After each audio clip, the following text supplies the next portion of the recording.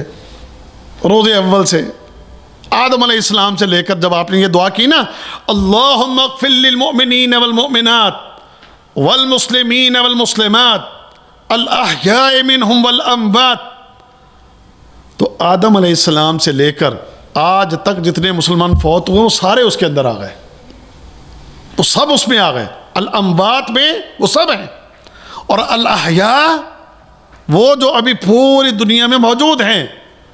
تو نیکیاں کتنی مل گئی اس بندے کو؟ کتنی نیکیاں مل گئی؟ 1.5 ارب تو انشاءاللہ یہ اپنے کھاتے میں ڈالو، سمجھ گئے. اور اس سے پہلے جو پتہ نہیں 2 ارب 4 ارب 5 ارب جتنے بھی مسلمان فوت ہو گئے ہیں، تو اس کے برابر نیکیاں اللہ تعالیٰ اپنے اس بندے کو عطا کرے گا. یار اجر تو بڑا کمایا جا سکتا ہے نا، اربوں کی تعداد میں نیکیاں آپ روزانہ کما سکتے ہیں. تو اس کے لیے کوشش کیا کر. یہ کرنے والا کام جو قبروں پہ کام کیے جاتے ہیں وہ نہیں ہے، بلکہ آج تو اللہ تعالیٰ معاف کرے، آپ جانتے ہی ہیں کہ قبروں پر کیا کچھ ہوتا ہے. عرس میلے لگتے ہیں، ناچ گانے ہوتے ہیں، باقاعدہ وہاں پر بھنگڑے ڈالے جاتے ہیں، ڈھول بجائے جاتے ہیں، قبروں کے اوپر چادریں چڑھا رہے ہیں، غسل دے رہے ہیں قبر کو. پکی قبر ہے اور پکی قبر کو وہ گلاب کا جو عرق ہوتا ہے اس کے ساتھ جناب اس کو دھو رہے ہیں. یہ جو غسل دیا ہے قبر کو، بالکل اسی طرح جیسے خانہ کعبہ کو غسل دیا جائے، ایسے ان قبروں کو غسل دے رہے ہیں. تو اس سے اس قبر کو فائدہ نہ قبر والے کو فائدہ.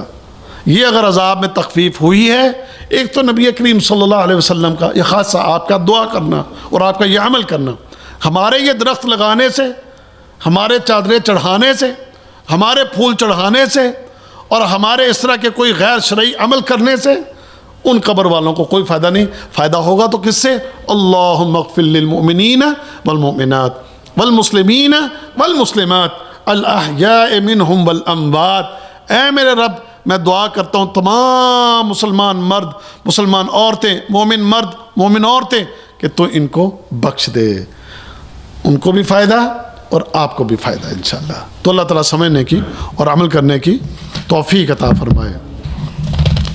آگے مسواک کا باب ہے، تو مسواک کے باب کی یہ 2-3 حدیثیں آپ کو پڑھا دیتا ہوں. عن ابی ہریرہ رضی اللہ تعالیٰ عنہ عن النبی صلی اللہ علیہ وسلم قال لولا ان اشق على امتی لامرتم بالسواک مع كل وضوء عند كل صلاة. ابو ہریرہ رضی اللہ تعالیٰ عنہ سے روایت ہے کہ نبی کریم صلی اللہ علیہ وسلم نے ارشاد فرمایا، اگر مجھے اپنی امت پر مشقت کا اندیشہ نہ ہوتا تو میں انہیں ہر نماز کے وقت پر وضو کے ساتھ مسواک کرنے کا حکم دیتا. تو مسواک ایک ایسا عمل ہے کہ جو اللہ رب العزت کی رضا، اللہ کے راضی ہونے کا ذریعہ ہے. اللہ تعالیٰ کو جیسے ہم پڑھتے آ رہے ہیں، طہارت کا باب ہے، پاکیزگی اللہ کو بڑی محبوب ہے اور پاکیزہ لوگوں کو اللہ تعالیٰ پسند کرتا ہے. تو پاکیزگی میں سے ایک یہ منہ کی صفائی اور منہ کی یہ پاکیزگی، یہ اللہ تعالیٰ کو بڑی محبوب ہے اور بڑی پسند ہے. کیونکہ انسان دن بھر کھاتا ہے، پیتا ہے، یا رات کو سویا اور رات کو سو کے جب صبح اٹھتا ہے تو پھر اس کے بعد اس کے منہ سے ناگوار بدبو جو ہے وہ پیدا ہوتی ہے. اور آپ جب کوئی ذکر الہی کرتے ہیں، آپ جب کوئی عبادت کرتے ہیں تو آپ کی عبادات کا سبب بنے گی اور فرشتوں کے لیے بھی وہ تکلیف کا سبب بنے گی. تو اس بدبو کو دور کرنے کے لیے ایک ہی ذریعہ مسواک. لہسن پیاز کو چھوڑو یا سگریٹ کو چھوڑو، اس کے علاوہ بھی جو بدبو ہوتی ہے کھانے پینے کی وجہ سے معدے میں سے جو بدبو پیدا ہوتی ہے، تو اس کو دور کرنے کے لیے یہ ایک طریقہ شریعت نے ہمیں جو بتایا ہے. اس کے اندر ایک تو الحمدللہ ہمارے جو بہت بڑی بات ہے کہ یہ اللہ تعالیٰ کی رضا کا، اللہ کو راضی کرنے کا ایک ذریعہ ہے۔ ہمارے رب کو پسند ہے کہ اللہ کا یہ بندہ پاکیزہ ہو، صاف ستھرا ہو۔ تو مسواک پھر اس منہ سے، جب آپ اس منہ میں 5 دفعہ، 5 نمازیں ہیں اور 5 نمازوں میں اگر آپ مسواک کر لیں تو اس منہ سے بدبو نہیں آئے گی انشاءاللہ۔ ہاں اگر سگریٹ پی لے گا تو وہ سگریٹ کی بدبو مسواک سے بھی نہیں جاتی، آپ دیکھ لیجئے گا۔ بلکہ وہ ٹوتھ پیسٹ کے جناب وہ صابن مار مار کے رگڑ بھی جو لے تو وہ پھر بھی سگریٹ کی بدبو پھر بھی نہیں جاتی، وہ اتنی گندی ہے، سمجھ گئے؟ تو یہ مسواک کرنا، لیکن آپ نے فرمایا کہ اگر مجھے اپنی امت پر مشقت کا ڈر نہ ہوتا تو میں اس کو واجب قرار دیتا۔ آپ کو پتہ تھا کہ انہوں نے، میری امت نے دین کے کتنے ہی امور چھوڑ دینے ہیں، کتنے ہی ایسے دین کے اہم احکام ہیں جن کو انہوں نے نظر انداز کر دینا ہے، تو اگر یہ ایک حکم یہ بھی دے دیا تو یہ اور مشقت میں پڑ جائیں گے۔ تو اللہ کے نبی صلی اللہ علیہ وسلم نے اس کا حکم نہیں دیا، بس اس کی آپ نے تربیت کی ہے، اس کے فضائل آپ نے بیان کیے ہیں، اس کا اجر اور ثواب آپ نے بتایا ہے۔ اس لیے نبی کریم صلی اللہ علیہ وسلم کی سنت پر عمل کرتے ہوئے، آپ کی نصیحت پر عمل کرتے ہوئے کوشش کریں کہ ہر نماز سے پہلے مسواک ضرور کریں، اپنی جیب میں رکھیں یا گھر میں رکھیں، جب بھی نماز کے لیے نکلیں تو پہلے آپ مسواک کر لیں اور مسواک کرنے کے بعد نماز کے لیے آ جائیں۔ اگلی حدیث دیکھ لیں، حدیث نمبر 18، عن حذیفہ ابن الیمان قال قال رسول اللہ صلی اللہ علیہ وسلم اذا قام من اللیل یشوس فاہ بالسواک، متفق علیہ۔ اذا قام، جب اٹھتے، یشوس رگڑتے ملتے، فاہ اپنا منہ، یعنی نبی کریم صلی اللہ علیہ وسلم جب رات کو نیند سے بیدار ہوتے تھے تو اپنے منہ میں مسواک ملتے تھے۔ اپنے منہ میں مسواک ملنا ایک تو ہے دانتوں پر، آپ نہ صرف دانتوں پر ملتے تھے بلکہ اپنی زبان کے اوپر بھی مسواک پھیرتے تھے نبی کریم صلی اللہ علیہ وسلم، اپنی زبان پر بھی۔ اور کب؟ کہ جب آپ نیند سے بیدار ہوتے، بالکل جب آپ رات کو سوئے ہیں، اگرچہ آپ رات کو سوتے وقت بھی مسواک کر کے سوئیں، لیکن جب کچھ دیر کے لیے معدہ خالی ہوتا ہے، خالی رہتا ہے، تو پھر ایک بدبو پیدا ہوتی ہے، اور وہ بدبو جو ہے وہ پھر منہ کے اندر ہوتی ہے، وہ ناگوار ہوتی ہے، اور خاص کر جب آپ سو کر اٹھیں تو ہر ایک کے منہ سے تقریباً وہ بو جو ہے اس کے منہ میں پیدا ہوتی ہے۔ تو نبی کریم صلی اللہ علیہ وسلم جب نیند سے بیدار ہوتے تو آپ بیدار ہونے کے بعد اپنے منہ میں مسواک لے کر مسواک سے اپنے منہ کو اندر سے صاف کرتے، دانتوں پر بھی اور اسی طرح زبان پر بھی آپ مسواک پھیرتے تھے تاکہ منہ میں سے آنے والی بدبو جو ہے وہ ختم ہو جائے۔ اس کے بعد چونکہ آپ نے تہجد کے لیے کھڑا ہونا ہوتا، عبادت کے لیے کھڑا ہونا ہوتا، اللہ کے سامنے آپ نے حاضر ہونا ہوتا، تو آپ یہ چاہتے کہ آپ اس حالت میں اللہ کے سامنے کھڑے ہوں کہ آپ مکمل طور پر پاکیزہ، صاف، اور آپ کے جسم کے کسی حصے سے کوئی ناگوار بدبو نہیں ہے، اور اللہ کے سامنے کھڑے ہو کر پاکیزہ رب کے سامنے کھڑے ہو کے پاکیزگی اختیار کرتے ہوئے اللہ کی عبادت کی جائے۔ اور اللہ کو سب سے زیادہ پسند وہی عبادت ہے جس عبادت میں آپ پاکیزگی کو اختیار کر کے آتے ہیں۔ اللہ تعالیٰ ہم سب کو سمجھنے کی اور عمل کرنے کی توفیق عطا فرمائے۔ باقی حدیث سے کل پڑھیں گے انشاءاللہ۔ سبحانک اللہم و بحمدک، اشہد ان لا الہ الا انت، استغفرک و اتوب الیک۔